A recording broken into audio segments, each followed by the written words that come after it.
I'm Logan Crawford, and right now on Spotlight, we delve into a powerful book. It is called The Real Story, Cambodia and South Vietnam, 1953 through 1970.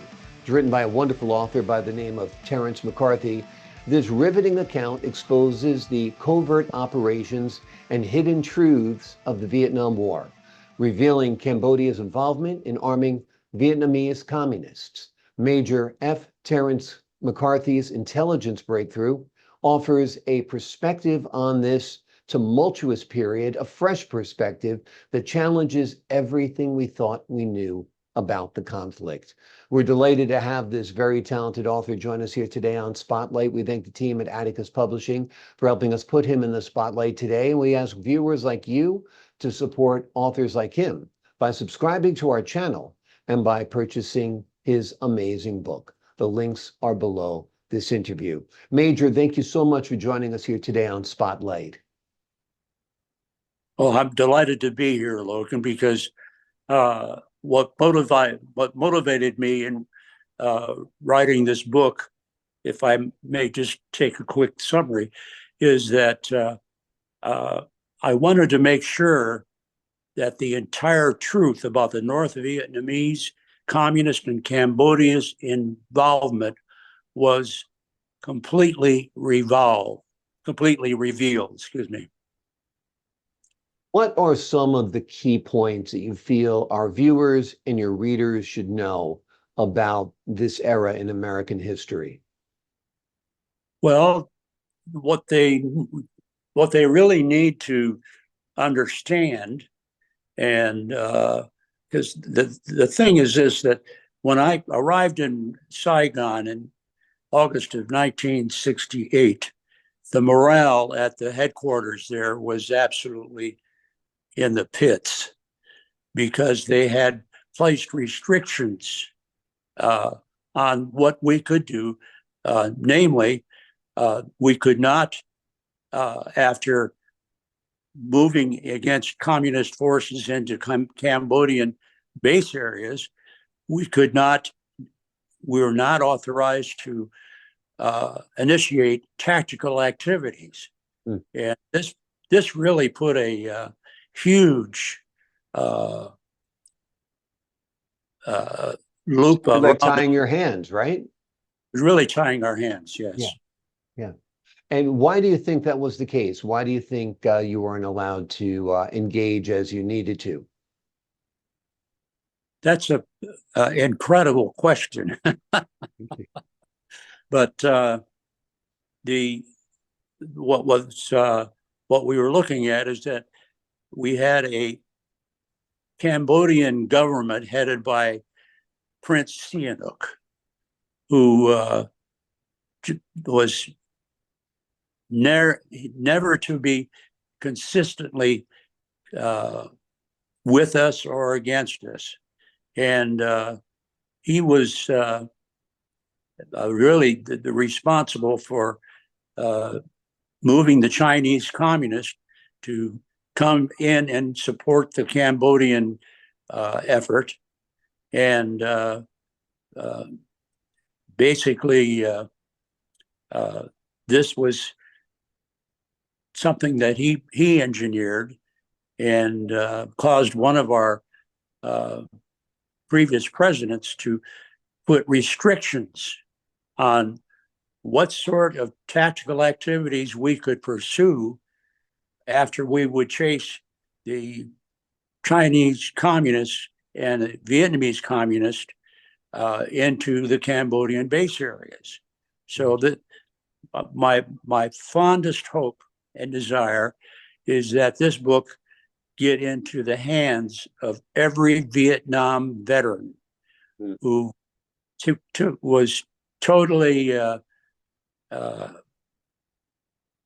brought into suffering quite a bit because of the restrictions that were placed on our troops once they did chase the communists into the Cambodian base areas. Yeah, absolutely.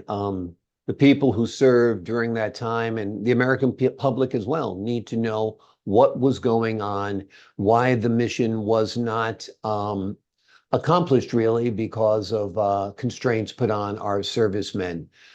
Tell us a little bit about, or elaborate rather, on the intelligence breakthrough you achieved regarding Cambodia's support of the Vietnamese communists. Well, after I arrived in 40 days, I was able to develop an entire intelligence breakthrough on the Cambodian support of the communist forces. Hmm. And this was characterized by an arrangement by the Chinese communist who made an arrangement with Prince Sihanouk to provide what they did is they agreed to have the Chinese communists have their freighters, the Chinese freighters, come into the Cambodian port of Sihanoukville, which is located on the western edge of Cambodia, and to help. And then the Cambodian army provided trucks at the port to for the transfer of arms and ammunition, which they delivered to the Cambodian base areas. Amazing. What were some of the challenges you faced in getting your report taken seriously by the brass, the higher ups? The basic challenge was that when I achieved this intelligence breakthrough in Saigon, General Abrams had me send the report to the Pentagon. Mm-hmm. And the Pentagon did provide it to the National Intelligence Committee. Mm-hmm. They sat on it. They did nothing about it.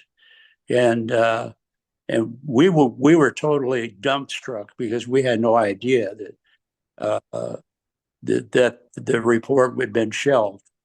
So that was that was a real bummer for us. Absolutely. How do you think the war and its outcome might have changed if your intelligence had been acted upon immediately? Well,